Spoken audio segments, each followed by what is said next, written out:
Hi, Chris. Hey, How are you come doing on in. today? I'm great. Thank you. How are you doing? Good. So, what are you doing this morning?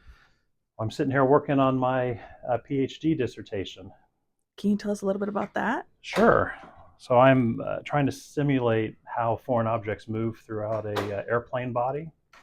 And of course, foreign objects are bad. They could crash the airplane, but we don't understand how they move or get from one zone to another. And so I'm hoping to use a robot and some simulation techniques and digital twin to showcase that.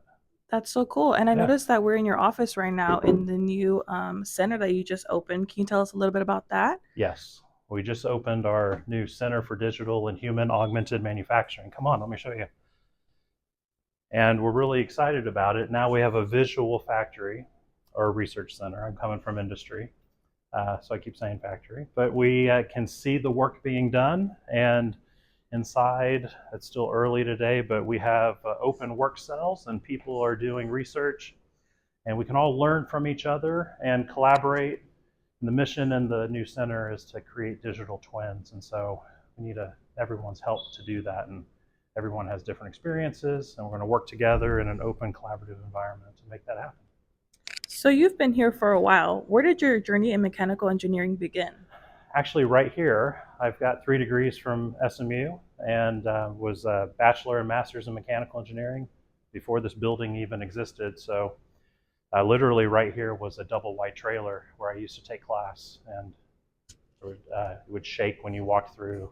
It's much better now. And what was your most memorable moment at SMU Lyle, whether it was a breakthrough in the lab, a late night study session, or an interaction with a mentor? That's a great question. Um, I met my wife here, so I'm pretty excited about that. And we had one engineering class together, and that was cool.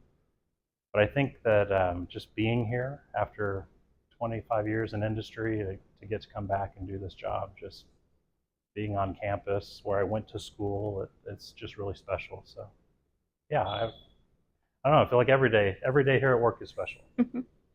How do you feel that the CDHAM has helped the current students who have been working with you? Well, here's one example. It's a little bit of a mess right now. They're busy building multiple rocket prototypes. But the goal here is to build a fully functioning rocket that does amazing missions. But to do that, they have to start small with little ones to get incremental certifications. And then they will take that certification and build it bigger the next time. And they will work up to a fully functioning rocket that will fly 10,000 feet and deliver a payload to a X on the ground and do it with great performance. They just launched in June and got up to 8,400 feet and deployed their payload successfully. And they're hoping to do better this year. So as you can see, they're in here working. They have a space to build their rockets, multiple of them, and test them to some extent before they get out to the desert and actually hit the red button. Besides being an engineer, you also have kids. Are Yes. any of them interested in engineering right now? I would say 2 of the 4 I'm hopeful for. But and I know I've got a shot because when they come in here, they try to give the tour to the rest of my family about what the robot does and how to work it. So I think there's potential. I wish I could get them figure out how to turn off the beeping at the moment, but yeah, maybe. As an alum, what's one piece of advice you would give to your younger self when you were starting at SMU Lyle? Well, I think you have to own something and be really passionate about it. And sometimes I think that our students will come on a job interview with me and they'll try to talk about the classes they took, but every student in mechanical engineering in the whole of the United States took the same class. So it's not really the differentiator, but passion comes through and projects. And so if they can describe some work that they're doing and maybe bring in their prototype and show it off, it's always a good thing because you can really hone in on what they care about. And if you weren't an engineer, what other career path or field would you have pursued? I started as like a double major in art. I also wanted to be a ceramicist. So I think I'm very fortunate that I can afford dinner now.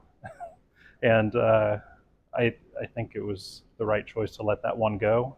I wasn't quite as good at that as I am engineering, but yeah, I would say I'd probably be like ceramicist. Can you picture that? What's a book, podcast, or film that's had a significant impact on your thinking, either professionally or personally?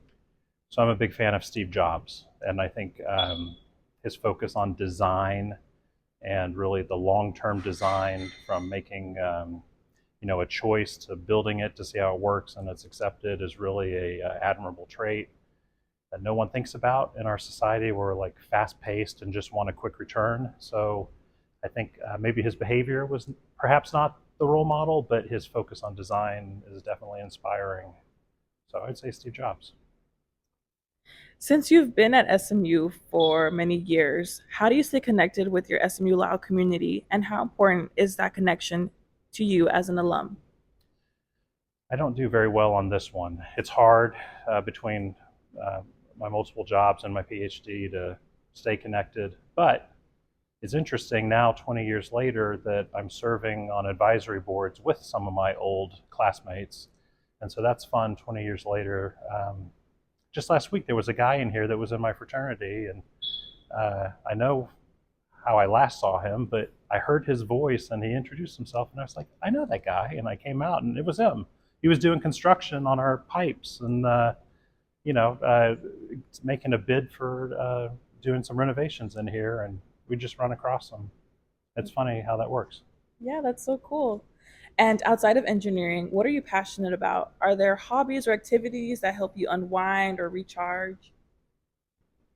So I think at the moment I'm not doing so well there, but I'm really excited about my research, and I'm excited being on campus. My other job in industry has no windows, so seeing the trees at SMU and being back here is particularly special. And at this busy time, that's good enough. That's so cool. Now we're on our last question. All right. And for the final question, what's one of your favorite things about CD Hand that people wouldn't expect? I think the level of connectedness is misunderstood and underappreciated. But to take the robots and combine their data into an AI, show it in the form of a digital twin, and do simulation requires a lot of what I'll call plumbing. And you just don't appreciate that looking through the glass doors, looking at the work cells. But above you is a ton of wires and conduit that connect all that and make it possible. And the way we're going to showcase that will be through our new command center. And you notice we have multiple screens. Well, each one of these screens will be connected to a robot or a thing out in the facility. So this will be where we sit here and look at all of it, and don't have to be next to the laser beam as it shoots. We can watch it safely in here and make a joint team decision on what to do with that data. Well, thank you so much, Chris. Thank You're you for welcome. letting us follow you along. I appreciate it. Thank you.